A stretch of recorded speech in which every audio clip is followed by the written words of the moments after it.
तो दोस्तों, अगर तुम अभी अकेले हो और इस कहानी को रात में सुन रहे हो तो एक बात याद रखना, कुछ जगहें सिर्फ देखी नहीं जाती, वो देखने वाले को अपना बना लेती हैं।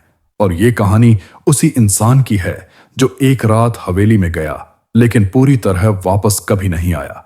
तो आज की स्टोरी उसी लड़के की है। तो दोस्तों, जल्दी से अपने अपने हेडफोन लगाए और शुरू हो जाए इस डर भरे सफर में।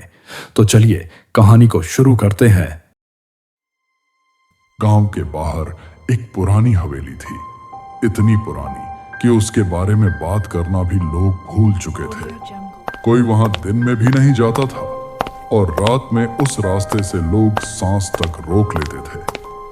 श्याम शहर से पढ़ाई के लिए आया था। वह इन बातों पर यकीन नहीं करता था। उसे लगा ये सब गांव वालों की बनाई हुई डरावनी कहानियां हैं। उस रात बारिश हो रही थी और श्याम का रास्ता उसी हवेली के पास से जाता था। जैसे ही वह उसके सामने पहुंचा, उसे लगा कोई उसे देख रहा है। उसने पीछे मुड़कर देखा, कोई नहीं, लेकिन हवेली की खिड़की पर कुछ हिला। उसने खुद से कहा, बस वहम है। और वही उसकी सबसे बड़ी गलती थी। उसने हवेली के अंदर कदम रखा।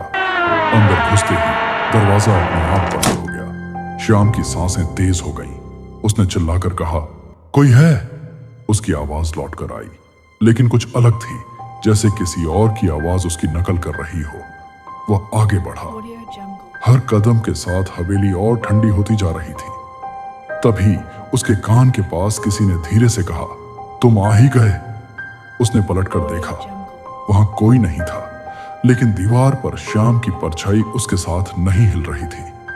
वह धीरे धीरे उससे अलग होने लगी। डर से उसका शरीर सुन्न हो गया। तभी सीढ़ियों से किसी के उतरने की आवाज आई और एक औरत सामने आई। सफेद कपड़े, सूनी आंखें और चेहरा ऐसा जैसे सालों से रोई हो। उसने कहा, तुम भी बाकी लोगों की तरह जिज्ञासु हो?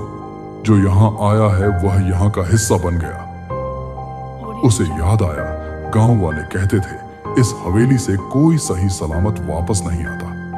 वह पीछे हटने लगा, लेकिन दरवाजा गायब था। हवेली बदल रही थी और दीवारें पास आती जा रही थीं। औरत ने कहा, सालों पहले मेरे साथ भी यही हुआ था। अब मैं यहां अकेली नहीं रहना चाहती। श्याम ने चिल्लाकर कहा, मुझे जाने दो। वह मुस्कुराई और उसी पल उसकी परछाई पूरी तरह उससे अलग हो गई। वह गिर पड़ा और फिर अचानक सब शांत हो गया। सुबह हुई। गांव वाले कहते हैं उस दिन एक लड़का हवेली के बाहर बेहोश मिला था। वह श्याम ही था। वह जिंदा था, लेकिन सब कुछ बदला हुआ था, क्योंकि आज भी जब वह रोशनी में खड़ा होता है, उसकी परछाई उसके साथ नहीं हिलती और रात में कभी कभी वह उससे फुसफुसाकर कहती है, अब बारी तुम्हारी है। दोस्तों, आज की कहानी आपको कैसी लगी कमेंट करके जरूर बताएं।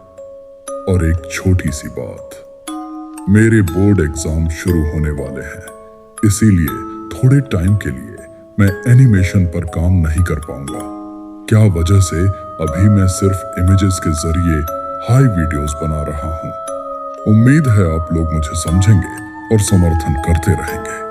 आपका प्यार ही मेरी सबसे बड़ी ताकत है।